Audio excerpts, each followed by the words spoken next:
Vanessa, we're going to head over to you. I know one story is harder to follow, and we're going to be on an emotional roller coaster, but literally these are the stories that are happening in every community.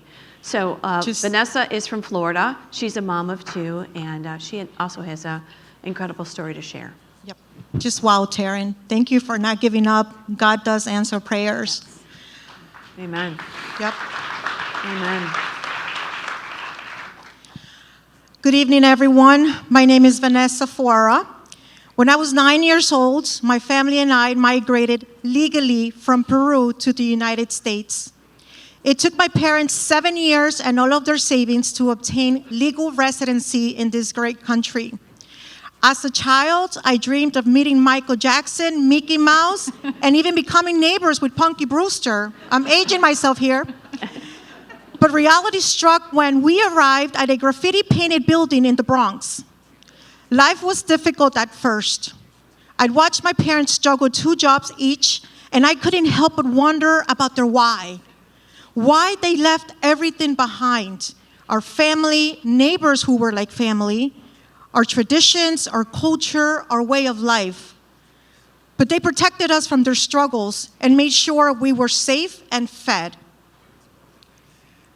As time went on, I realized my parents came seeking 3 things: freedom, opportunity, and prosperity.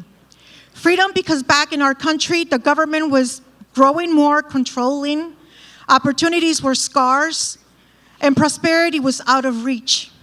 My parents wanted to work hard and thrive, something very unrealistic back home. Little by little, we realized our version of the American dream was actually achievable. It was also the story of this great nation. As you've heard, America is an idea that breaks barriers.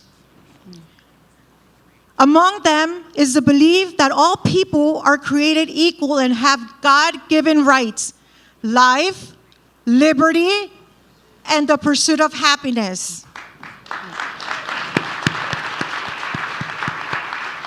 Just FYI, that used to be the state's motto.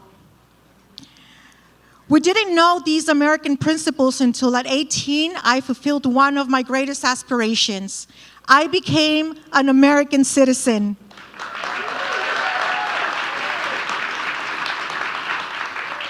America became even better when we understood the principles it was founded upon. I'd explored political parties to register to vote. I had no idea which party to choose or why. The more I learned, the more I was touched by the incredible story of the United States. Guys, just wow. I realized we didn't know that we didn't know. I discovered our founding fathers, their stories, and their love for what they couldn't yet see. They founded this nation on liberty, equality, and self-governance. I was fascinated, aiming for a society where everyone could pursue happiness.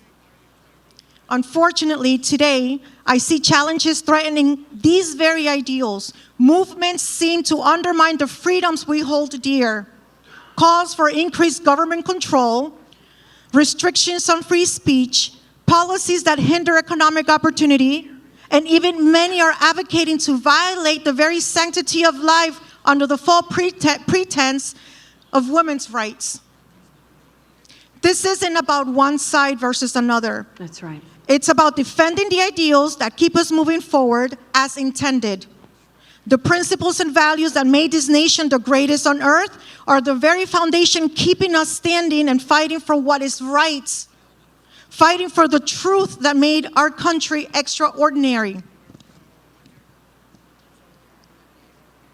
But uncertainty has settled into our households across the nation. We all know that. Across America, causing families to lose hope. How many kids missed out on summer camp because parents couldn't afford it? How many families are cutting back on essentials, worrying about the future?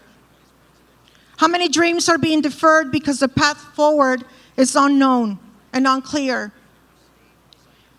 Before, we were living and thriving. Now, we're surviving. but we still have to turn it around. We have time to turn it around. I know you went out of your way to be here tonight, and from the bottom of my heart, we thank you. But attending events and voting isn't enough. Many of us are already involved and doing a lot, but we need you to do just a little bit more if we want to take back America. That America that you were born loving and that millions like me learned to love. Remember, it is our responsibility to preserve the promise of America for future generations. Thank you. Thank you, Vanessa.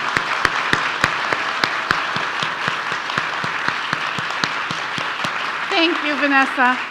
We have such great mamas here telling stories that just resonate with so many moms across the country, and this is why we picked these moms, because these are the stories that we're hearing. The border crisis has many tentacles that affect the lives of moms in many ways. Some of those ways are particularly tragic. Vanessa is from Florida. Senator, my family and I migrated to the U.S. legally. God bless you. Thank you. From Peru. It was a very daunting, complex process. It took us 7 years to make it into the country. How can we make the process easier for those who want to follow the law and come into the country legally? Yes, ma'am. And you know, one of the things I hear from, actually, I was in Tucson, Arizona a couple days ago, and I was talking about how part of the problem with our illegal immigration system, and there are a lot of problems, but one of them is that it's so profoundly unfair to people who have done the right way, who have waited in line, who have paid the fees. And this is one of the reasons why we have to get our hands wrapped around this illegal immigration problem. It's unfair, because there are great people who want to come to our country. And I think, to me, the question that we have to ask is, what is it that we want out of welcoming newcomers into our country? You know, we want people with great values. We want people who are willing to work hard, who are willing to play by the rules, who are going to contribute to their communities. And obviously, you can't let everybody in that wants to come, but you've got to have an orderly process. And I think that part of what we've seen is we've redirected so many resources away from processing legal immigrants who are doing it the right way to focus on illegal immigration that's been facilitated by Kamala Harris, that it's probably harder to come in legally now than it was even 15 or 20 years ago.